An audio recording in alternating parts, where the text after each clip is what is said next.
Ồ, thấy vậy. Thấy này, thấy. Đấy chắc thấy nữa, thấy ní tụ.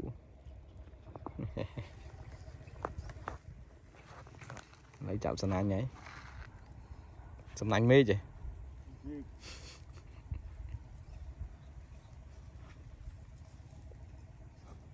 Sạch đã lấy sạch. Xong khá là sạch đáy lưới rồi nụ.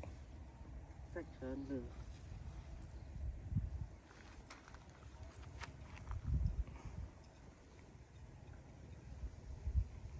Nó cho bạn nó smile rồi. Nâng mất là trông nâng. Nó hồi trông nó có muộn đây.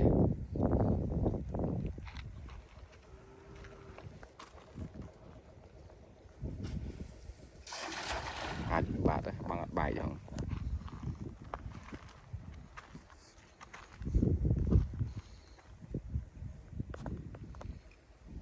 Lập. Bọc ở đây.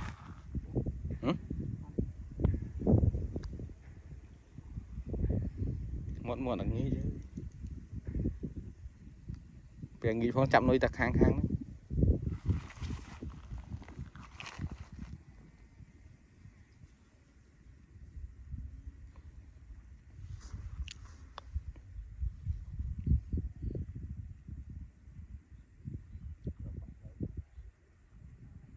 Nụ mùi nụ phì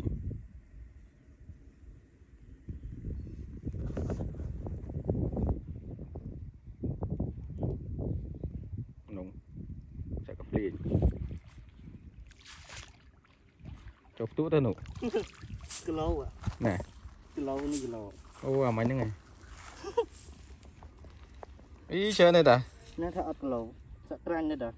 khi anh tụ sâu ấy bên đây chứ ở thông có đại Không là nó. Cơm. bóng áo snipe vậy